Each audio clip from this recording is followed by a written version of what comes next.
unlock the open door.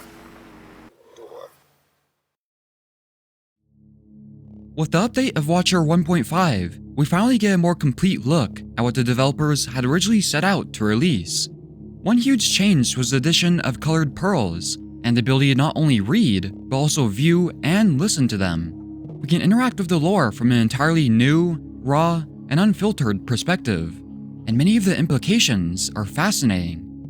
Starting with the uncolored white pearls, it's worth noting that in the base game, most of them either had unreadable or irrelevant, useless information. Still, about a quarter had something I would consider at least a little interesting. In contrast, none of the white pearls in Watcher seem to contain anything of interest. Miscellaneous patterns, random images, fractals, indecipherable text, and so on. I just don't think there's anything worth analyzing. And unfortunately, this partially extends to some of the colored pearls too. Some of them just don't have any useful lore details that are relevant for this video, so I will be skipping these 5 colored pearls. With that being said, let's have a listen. And here with us today is Iterator Ball of Gesture. Yes, greetings. Let us be quick, I have many tasks. Ah yes, I suppose your impatience with your constituents is well documented. It's not my constituents so much as the speed at which you speak. I have many processing cycles, yet just one avatar to communicate with. Eigenselves were banned, were they not? Yes. And rightly so. Before you say it, no. Parallel processing is not some devious machine workaround for the Self-Annihilation Edict. Isn't it absurd to limit our capabilities based on the benefactor's dogmatic need to have us mimic biological bottlenecks? We could achieve so... These are all... politically inexpedient topics? Yes. Call me an extremist if you must. But I have work to do. And that was Iterator Ball of Gesture.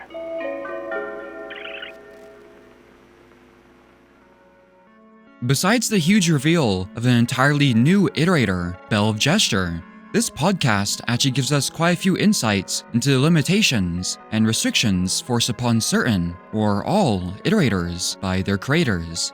This pearl confirms that the benefactors designed the puppets as an interface for more direct interaction, a design which Gesture disapproved of, as they believed limiting communication to a single avatar or puppet was a waste of time and resources. However, many viewed the idea of bypassing this issue as politically controversial, particularly because the benefactors had already banned eigen selves, a restriction which likely prevented the iterators from creating multiple selves. It's a vague term, but it could be interpreted in a physical sense, like cloning, or in a spiritual sense, such as controlling the selves in other planes of existence, both allowing the user to more efficiently delegate tasks. Nonetheless, this ban might be why Gesture endorsed the use of parallel processing, as it would allow them to split their social attention between their duties as an iterator without violating the Eigenselves ban. You can think of parallel processing as the iterator equivalent of multitasking. Funny how Gesture assures the host that the process has nothing to do with bypassing the Self-Annihilation Edict. Surely, this method could never be involved in a future genome experiment conducted by a specific pink iterator with the sole intent of circumventing the self-destruction taboo. By the way, the transmission noises when Gesture speaks have distinct connect and disconnect sounds. You can hear the disconnect noise after their last sentence, meaning they just straight up hung up on the host interviewing them. It's fair to assume that the second ancient urban pearl depicts Bell of Gesture and their construction. It's amazing that we can actually see clear pictures of the past and glimpses of different benefactor or iterator cultures. If we look into the raw image layers, there's a subtle yet crucial detail that reveals a major lore detail. The skyline contains both rectangular and pyramid-style superstructures, confirming that both designs coexisted with each other, well, at least around this specific area. Some speculate that the pyramids were an early iterator design, built before the rain was an issue. Alternatively, they could have simply been some sort of auxiliary model, built to supplement existing iterators without any regard for habitation. On the other hand, these superstructures could be completely unrelated to iterators, simply used for something like communication, hence the name signal spires. Notice how huddled together the structures are on the left side of the image. It makes me wonder if they were built before the Great Equalizer, or before the torrential rain enabled aerators to be built anywhere. It might be that they're grouped around some sort of body of water, as lakes or rivers originally would have dictated aerator positioning. After all, there is no indication that the rain was a danger at this time. All Kitesday specials today only.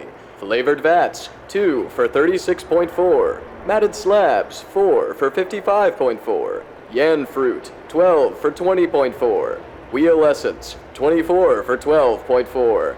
Province nectar, 12.4 each or 53.4 for 6. Mix and match special. Bells, bowls, and rings heavily discounted. Fresh essence of ash imported daily. Free 5-wick votive cierge with every purchase. Come see our famous crystal pillar.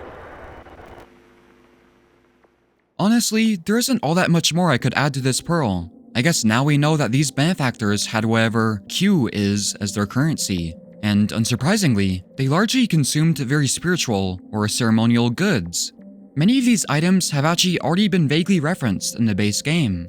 There's incense purification filters, nectar, and finally, bone ash or holy ash. Go see the famous crystal pillar. In the era of Karalas, of Mart, long before the era of numeration and object idolatry, there were understood to be 3, 5, and then 3 again notions of self. These were represented in lines as the 3 waves of the river, and then of the star with 5 spokes, and then the 3 of columns vertical. This notion of a triplicate self long predates our modern spiral augury, but nonetheless presents a primitive understanding of the path of cosmic retransfiguration. First, a notion of the multiple self, then a cosmic antecedence and expansion, and then, when deflated, the self is transformed, here into the supporting columns of the final 3 figure. In this essay, I will The ideas presented in this document mirror a style described by Moon as typical for pre-Void Fluid Revolution text. The time period is described by the author as long before the era of numeration and object idolatry, possibly referring to a time before the modern naming conventions were developed. These names generally tended to contain plural nouns, like 8 bogs or 2 sprouts. The more ancient ones lacked this structure, such as Farmer Poet Pell or Carolus of Mart. The text itself describes old ideas on the understanding of the path of cosmic retransfiguration, which was originally defined as 3 notions of self. First, an awareness of multiple selves. This is represented by 3 waves of a river, perhaps to depict turbulence. Second, a cosmic intercedence and expansion, some sort of external entity or force intervening, pushing out and expanding the various selves. This is represented by a 5-pointed star, showing how each self is pushed away and becomes distant. And finally, a deflation which transforms the self, each collapsing together and aligning to form a new being. This is represented by 3 vertical columns, depicting order and alignment. One can relate these 3 points to the Weaver's dialogue. First, a droplet of rain pierces the still water. What follows is a multiplex of rings and spirals, all interacting in countless ways. But eventually, an understanding is formed, a path from spiral to loop, from loop to point, from distant to origin. One can interpret this path of cosmic retransfiguration as describing Watcher's journey. They become aware of the multiple selves, possibly after their interactions with Spinning Top and/or Prince, causing an ever-expanding ripple. What followed was a cosmic intercedence, an intervention by the Weaver. This eventually culminates in this cosmic retransfiguration. We align or join the multiple selves orbiting the support column, enabling our transcension. This is akin to the other ascensions we experience, where our multiple selves swim together until they eventually join or combine at one point. Keep in mind, however, that all these comparisons were only a primitive understanding of the path of cosmic retransfiguration, more modern understandings being formed after the introduction of spiral auguries. It was always vaguely hinted that the benefactors used omens in order to gain insight into specific ideas or events. For example, in the base game, stars moving from their celestial spheres would have been seen as a bad omen. When you came, you said to me as follows: I will give 9 leaf when he comes, fine quality bone meal brick. You left then, but you did not do what you promised me. You put brick which were of low quality before my messenger 9 leaf, and said, if you want to take them, take them. If you do not want to take them, go away. What do you take me for that you treat someone like me with such contempt? I have sent as messengers respected individuals like ourselves to collect the bag with my coin, deposited with you, but you have treated me with such contempt by sending me. While this text initially seems to contain some interesting benefactor conversations, it really is just an external reference to a real-world ancient Mesopotamian tablet, commonly known as the Complaint to... And that's it. There's really not much to analyze, as it is almost a perfect copy of the original text, only with a few missing sections and some rainworldification. Even their names have been slightly modified in order to fit more closely to the original text. One small detail, the Grey House facility, reminds me of an industrial complex in Shaded Citadel, which were known to the benefactors as Sidehouse. Grey House facility may have been an industrial religious site akin to Sidehouse, though there's no way of knowing for sure what, if anything, it produced. And as thought leader of this most righteous congregation of minds and souls, it humbly falls to me to present these concerns before you regarding the curious plan for the harvesting of so-called star energies. The dimming pallor of our own dear star does concern, yes, and some solution must be found. But many say this is simply the result of dust. Yes, the most natural of all things, which appears to precipitate increasingly these recent cycles. To trust our blessed future to esoteric energies and fields and yet again more inscrutable calculations and resonances seems reckless. Do we even know wherefore this energy comes? And what else may come with it? Further datum is needed before such drastic measures are taken. Many even say the falling dust may yet decrease on its own. I, one glass cylinder, perpetual servant elect of knowledge and resources, propose to form a committee to study. Out of all the Watcher pearls, this one is by far the most difficult to interpret. One glass cylinder had to have been smoking something through a glass cylinder when they said all of this. Anyways, here's at least what we know. The star important to the benefactors has a dimming pallor, causing major concern. One glass cylinder suggests the dimming is a result of the star's light being blocked by natural dust, but most others do not seem convinced. They are prepared to use drastic measures to gain insight into or take advantage of this unknown phenomenon by directly harvesting the star energies. This idea gravely concerned One Glass Cylinder, who was skeptical of the esoteric energies and fields, arguing that they should conduct more studies or research before interacting with them. My first big question was, if this takes place after the Void Fluid Revolution, which in my opinion is likely, they should have no need for extra energy. Why would they be so desperate for star energies? Was Void Fluid simply too difficult to extract? Did they intend to extract these star energies exclusively for research purposes? Or maybe many interpreted the dimming of the star as its imminent death and wanted to exploit it to its fullest before it disappeared. The star energies might not even necessarily be physical in nature, as they're described as esoteric energies and fields. They could be more of an intangible force, such as radiation. As if this weren't convoluted enough, another pearl appears to be connected to what is described here. The Outer Rim Pearl's projections show us some kind of superstructure interacting with a star, drilling or probing it. We already know that stardust is found throughout Outer Rim. It could be the same type of dust being observed in the Cold Storage Pearl, the increased precipitation caused by the shedding of green stardust rather than the falling of natural dust. The Cold Storage Pearl is named Stardust internally. Maybe both pearls were foreshadowing what happened in both of these regions.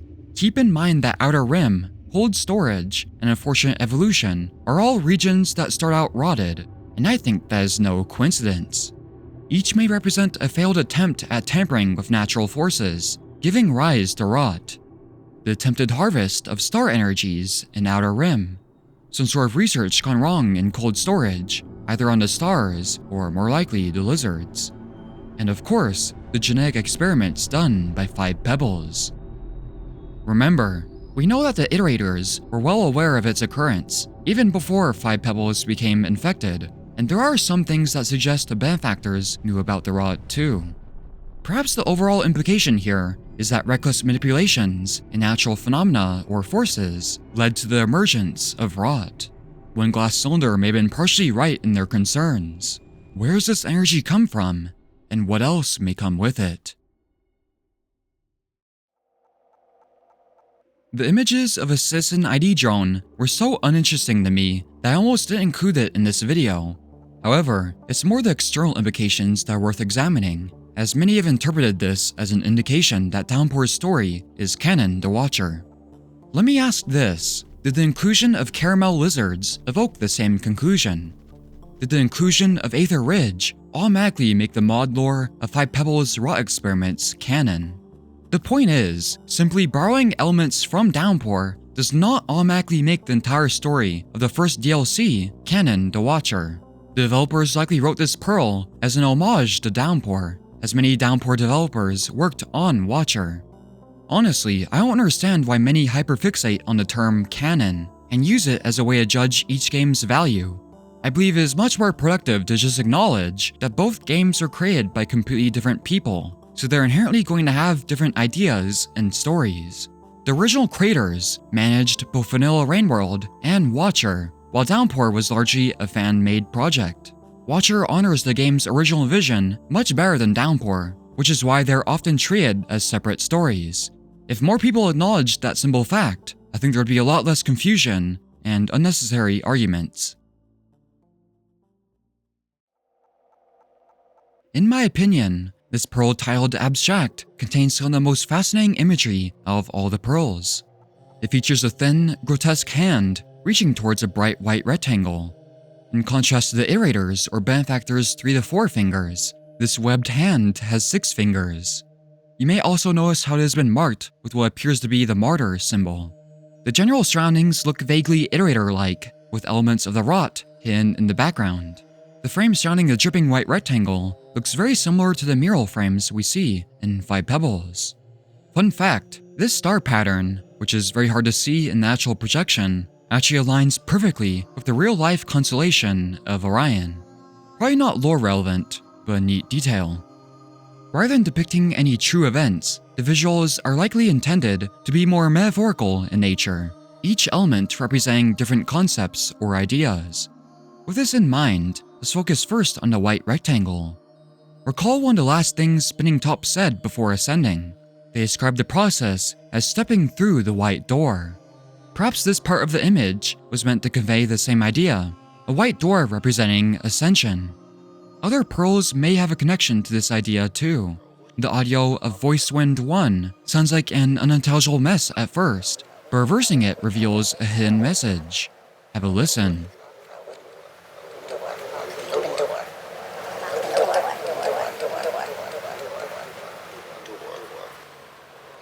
To unlock the open door. To unlock an open door. Metaphorically, unlocking an open door may describe an echo's process of reaching ascension. They had the means to reach enlightenment, but could not bring themselves to do it. It could be that this abstract image intentionally depicts something similar, someone reaching out, attempting to reach enlightenment. If you want to interpret the martyr symbol in terms of the Rainworld Downpour passage, starving oneself, it's possible the image is meant to represent the older methods of ascending, one strategy involving starvation on herbal tea and gravel. This would at least explain why the hand appears so thin. Someone was attempting to reach enlightenment by shedding the natural urges. Alternatively, if you want to interpret martyr with the traditional definition, someone dying for a belief or cause, I believe Silver of Straw is the best candidate for that description. She became a legend among the iterators after supposedly broadcasting a triple affirmative and dying shortly after. In a sense, she became a martyr after being the closest one to grasp ascension. It's possible this image symbolizes her martyrdom. It would at least explain the iterator-like elements in the background. Admittedly though, while the symbol exists in vanilla, both of these interpretations assume the image is borrowing concepts from Downpour, like the drone image. In truth, the details in all these pearls are just so vague that it's hard to say anything certain about them. It really feels like we're missing some important context or seeing patterns where there are none. I'd love to hear what other people think in the comments. Oh, the joy to be alone, among the reeds and the dancing ant flies with such a secret. The beating of respiration resonates through the very density of my bones, to jangle the golden coins and the wires along my ears, creating a sweet percussion song of thirst and yearning. My mask unclasped, I feel the balmy caress of the sun. Oh joy, for even amongst the many shining in the grand court, that they have perceived me. Despite this pearl likely being mostly a joke, it at least shares a more humanizing or personal perspective of the benefactors. An excerpt from what is probably a fictional romance story titled The Counselor's Consort. A consort typically meaning the spouse of a ruler, or in this case, a counselor. This title wasn't unique to one specific benefactor, as we can see 2 other examples of it in the base game. It seemed to be another common title of nobility, like the title Count. If we want to relate this pearl to the Kitesday pearl, this story mentions yan flies, while the vendor mentions yan fruit. Some have theorized that this is referencing the modern bat flies and blue fruit. Also, the mention of golden coins suggests they used coins as their currency. Finally, we have pearls from the base game that the pearl reader can technically read if you store one in your stomach very early on. The chimney canopy, outskirts, and industrial complex pearls are all accessible to Watcher and display as images. One exception is the Shaded Citadel pearl. As while it's accessible, it seems like the developers forgot to add a unique projection for it, instead pulling from the white pearls pool. It is really disappointing we can't see 17 Axes memories in Qualia, but hopefully they can fix this in a future update. The industrial complex pearl shows us different mask designs from its production log. Presumably, they were the last masks Sidehouse would have created. The benefactors had much more diverse mask designs than you may have originally thought, having all sorts of different shapes and tints. The Outskirts pearl displays a mural of a benefactor reading, the art designed in such a way that when flipped, it shows the same image. This is probably supposed to have the same symbolism as the repeating mantra stored within the pearl, representing the repeating cycle of life and death. Lastly, the chimney canopy pearl mostly projects iterator nonsense, except for one small detail. A lizard icon can be seen on the third side. It's actually the old icon for the blizzard lizard. This suggests that the neural tissue 5 Pebbles was using for his experiments was actually extracted from lizards. This completely recontextualizes No Significant Harassment's quote. Surely the answer was in a lizard skull all along. Maybe lizards were the standard organism for experimentation done by the iterators or benefactors. Again, something seemed to have been done to the lizards in cold storage. Perhaps the lizards were just the easiest to use for genetic experiments, or all of this is just one big coincidence. With that, I believe those are all the pearls worth analyzing. Let me know in the comments if you think I missed an important detail. While I try to be as thorough as possible, I'm sure I forgot or incorrectly interpreted something. Thanks for watching, and I'll see you again in the next video.